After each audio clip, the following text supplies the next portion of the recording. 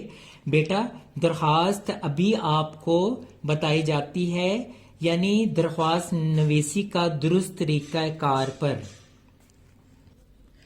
میرے عزیز طلبہ و طالبات، اب ہم بڑھتے ہیں درخواست نویسی کے طریقہ کار پر۔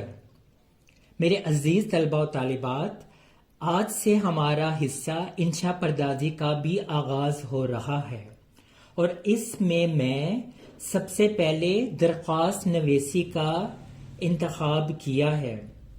آج میں آپ کو مکمل وضاحت کے ساتھ درخواست لکھنے کا طریقہ بتاؤں گا۔ جماعت نہم کے لیے یہ بے حد ضروری ہے۔ امتحان میں یہ سوال 10 نمبر کا آتا ہے، لہٰذا اس طریقے سے آسانی کے ساتھ آپ درخواست تحریر فرما سکیں گے۔ تو چلیں شروع کرتے ہیں۔ سب سے پہلے جانتے ہیں کہ درخواست کی تعریف کیا ہے۔ درخواست فارسی زبان کا لفظ ہے جس کے معنی ہے عرض کرنا، گزارش کرنا، خواہش یا آرزو کرنا ہے۔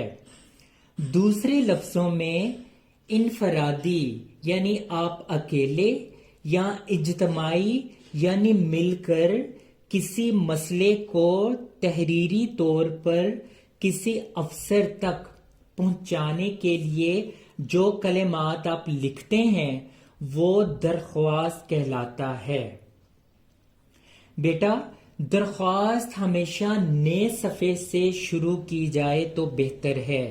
ایسے نہ ہو کہ کوئی آدھا صفحہ بچ گیا ہے اور آپ درخواست لکھنے جا رہے ہیں، تو اس طرح درخواست لکھنے کا جو امپریشن ہے وہ چیک کرنے والے پر غلط پڑے گا۔ لہٰذا آپ کے لیے ضروری ہے کہ بالکل نیا صفحہ لیں جس پر آپ نے درخواست لکھنی ہے، تاکہ شروع سے آخر تک وہ نئے صفحے پر ہی درخواست لکھی جائے۔ درخواست تحریر کرنے سے پہلے جس کے نام درخواست لکھنی ہے یعنی اس افسر کا عہدہ لکھا جائے۔ جیسے مدرسے کے ہیڈ ماسٹر کو لکھنی ہے تو بخدمت جناب ہیڈ ماسٹر۔ آپ اگر ہیلتھ آفیسر کو لکھ رہے ہیں تو بخدمت جناب ہیلتھ آفیسر وغیرہ لکھیں۔ ضروری ہدایت: جناب یا صاحب میں سے کسی ایک لفظ کا انتخاب کیا جائے۔ بخدمت جناب ہیڈ ماسٹر لکھ دیں یا بخدمت ہیڈ ماسٹر صاحب لکھ دیں۔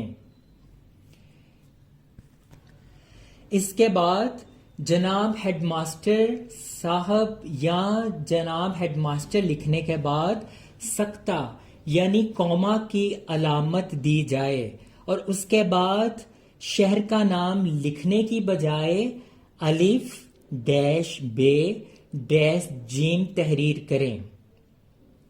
اس کے بعد عنوان لکھنے کا مرحلہ آتا ہے۔ عنوان کے تحت درخواست تحریر کرنے کا مقصد تحریر کیا جائے، جیسے عنوان درخواست برائے فیس معافی، یہ لکھیے۔ کوشش کریں کہ عنوان مارکر سے لکھیں تو زیادہ بہتر ہوگا۔ اس کے بعد اگلی سطر میں القاب یعنی جناب عالی تحریر کریں۔ جناب عالی کے بعد ندایہ یعنی ایکسپلینیشن مارک کی علامت ضرور لکھیں۔ جناب عالی، جناب اعلیٰ یا خواتین کے لیے جناب عالیہ لکھنا بالکل غلط ہے۔ اس کے بعد اگلی سطر میں درخواست کا نفس مضمون پیراگراف بنا کر تحریر کریں۔ اس نفس مضمون میں بھی 3 باتوں کا خیال ضرور رکھیں۔ پہلا، آغاز آپ اس نفس مضمون کا کیسے کریں گے وہ ان کلمات سے کیا جائے: مودبانہ گزارش ہے، یا نہایت ادب سے گزارش ہے، یا مودبانہ التماس ہے، یا نہایت ادب سے التماس ہے ان کلمات میں سے کسی ایک جملے کا انتخاب کر کے آپ اپنی درخواست کے نفس مضمون کا آغاز کر سکتے ہیں۔ اس کے بعد اصل مقصد کی طرف آ جائیں، یعنی جو بات یا جس مقصد کے لیے آپ درخواست لکھ رہے ہیں آپ نے وہ لکھنا ہے۔ اگر آپ بیمار ہیں تو آپ لکھ دیں کہ میں بیمار ہوں۔ اگر آپ نے فیس کو معاف کروانا ہے تو اس مقصد کی طرف آ جائیں کہ آپ فیس معاف کروانا چاہتے ہیں۔ اگر آپ اپنے محلے میں صفائی کے لیے درخواست لکھ رہے ہیں تو براہ راست اب اس طرف آ جائیں کہ میں اپنے محلے میں صفائی کے انتظام کے لیے درخواست لکھ رہا ہوں۔ پھر اس پیراگراف کے اختتام کی طرف آ جائیں۔ درخواست کا اختتام بھی کچھ ایسے کلمات سے ہونا چاہیے۔ ایک دم آپ اس کا خاتمہ نہ کریں، جیسے میں تا حیات آپ کا شکر گزار رہوں گا، میں آپ کا انتہائی ممنون ہوں گا، آپ کا بے حد شکر گزار رہوں گا، یا آپ کی بے حد نوازش ہوگی، یا امید ہے آپ میری درخواست پر غور فرمائیں گے، یا اللہ آپ کا اقبال بلند رکھے وغیرہ جیسے کلمات شامل کر کے آپ اس آغاز کا اختتام کر سکتے ہیں۔ اب درخواست کے اختتام پر صفحے کے بائیں طرف العارض یا عرض گزار یا عرضے یا درخواست گزار وغیرہ کے الفاظ تحریر کر سکتے ہیں، اور اس کے نیچے آپ کا تابع فرمان یا آپ کا فرما بردار لکھ سکتے ہیں۔ اور سرکاری درخواستوں میں آپ یہ لکھیں، آپ کا نیازمند یا آپ کا مخلص۔ اس کے نیچے اپنا نام لکھنے کی بجائے ہے ڈیش حمزہ ڈیش چھوٹی تحریر فرما دیں، اور آخر میں جہاں درخواست گزار تحریر آپ نے فرمایا ہے اسی سطر میں انتہائی دائیں طرف تاریخ لکھیں۔ تاریخ اردو ہندسوں اور مہینہ بھی اردو الفاظ میں ہی لکھیں، جیسے 27 جون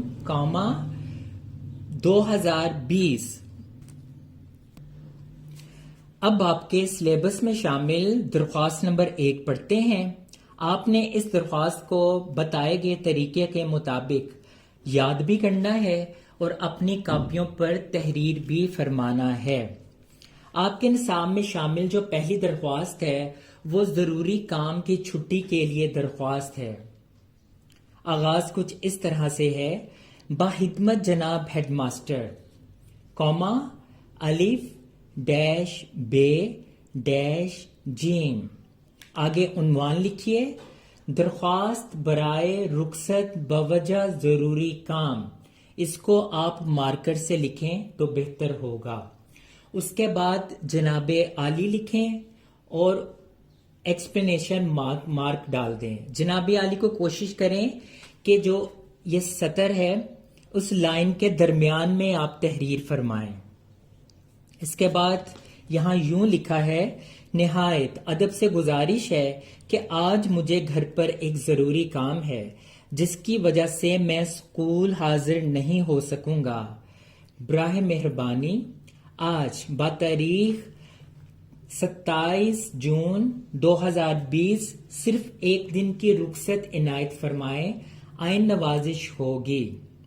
درخواست گزار آپ کا تابع فرمان الف ڈیش بے ڈیش جیم، اور درخواست گزار کے سامنے آج کی تاریخ درج فرما دیں۔ یہ تھا ہمارا آج کا لیکچر۔